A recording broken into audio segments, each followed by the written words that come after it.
श्रीराम.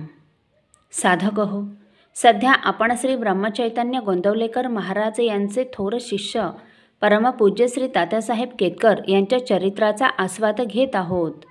तसेच रविवारी श्री महाराजांच्या काही भक्तांचे अनुभव ऐकणार आहोत. परमपूज्य श्री तात्यासाहेब केतकर यांच्या चरित्राचे संकलक तीर्थस्वरूप वा रा अंतरकर हे तीर्थस्वरूप श्रीमती इंदिराबाई देशपांडे यांची परमपूज्य श्री तात्यासाहेबांच्या संबंधित आठवण सांगतात. माझे यजमान रेल्वेच्या नोकरीतून निवृत्त व्हायला सुमारे 2 महिने अवधी होता.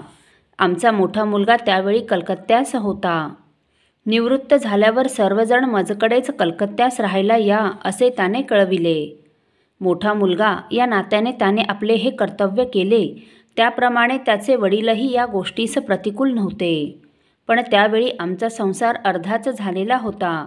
मोठ्या मुलाचे आणि 2 मुलींची लग्ने झाली होती, पण 1 मुलगा व 2 मुली यांचे सर्व व्हायचे होते. म्हणून तिकडे राहावयास जाण्याचे माझ्या मनात नव्हते. तेवढ्यात एक दिवस महाराज माझ्या स्वप्नात येऊन म्हणाले, काहीही झाले तरी आपला गाव सोडू नये. इथेच सर्व काही आहे. इथे मिळेल त्यातच समाधान मानावे. त्यानंतर लवकरच यजमानांना खूप ताप आला. मी घाबरले आणि तात्यासाहेबांकडे जाऊन मी सर्व काही सांगितले. ते म्हणाले, घाबरू नकोस, मी एक दिवस तुमच्याकडे येईन. मला फार आनंद झाला. नंतर लवकरच यांना बरे वाटले. मग एक दिवस सर्वांना जेवावयास बोलाविले. तात्यासाहेब व त्यांच्याबरोबर काही मंडळी असे जेवायला आले. नंतर बोलताना श्री महाराज म्हणाले, बाळ, अजून आपला संसार पुरा व्हायचा आहे, तेव्हा आपले ठिकाण सोडून जाऊ नये. इथे जे मिळेल त्यातच आनंद मानावा. असो. रेल्वेच्या नोकरीतून निवृत्त झाल्यावर थोड्या दिवसांनी ह्यांना तात्यासाहेबांनी विचारले, आता यापुढे तुम्ही काय करणार? ह्यांनी उत्तर दिले, अजून 3 मुलांची जबाबदारी आहे, तेव्हा मिळाली तर नोकरी करणार. तेव्हा लगेच त्यांनी आपले चिरंजीव श्री दिनकरराव यांना सांगून त्यांच्याकडे नोकरी देवविली. कालक्रमाने मुले मोठी होऊन मार्गाला लागली व आता सर्वांचे व्यवस्थित चालले आहे. यावेळी त्यांनी प्रसाद म्हणून अर्धा लाडू दिला. त्याचा अर्थ आता असा वाटतो की त्यांनी पोटापुरती निर्वाहाची आमची अखेरपर्यंत सोय करून दिली. असो. शेवटची आठवण म्हणजे 1984 सालची. 5 वर्षांपूर्वी श्री महाराज स्वप्नात आले आणि तू दररोज पहाटे नियमितपणे ध्यानाला बसत जा असे मला सांगितले. त्याप्रमाणे तेच पहाटे मला जागे करतात आणि माझ्याकडून सेवा करवून घेतात. माझे यजमान रोज संध्याकाळी नियमितपणे 6 ते 8 कृष्णबागमध्ये भजनाला जात असत. महाराजांच्या कृपेने आम्ही दोघेजण संसारातल्या जबाबदाऱ्या आपल्या परीने पार पाडत होतो आणि रामनामात दंग होऊन अत्यंत समाधानात काळ घालवित होतो. एका गुरुवारी भजनाहून घरी येत असताना यजमानांना एकाएकी प्रथमच हृदयविकाराचा झटका येऊन रस्त्यातच पडले. मुलांनी त्यांना ताबडतोब हॉस्पिटलमध्ये नेले. एकूण 5-6 दिवस ते तेथे होते. त्यात एकदा मला म्हणाले, मला सारख्या आगगाड्या दिसतात.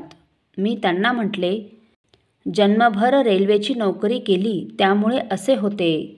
तुम्ही आपले नामात राहा. श्री महाराजांनी अंगात ताप असताना देखील नाम सोडले नाही.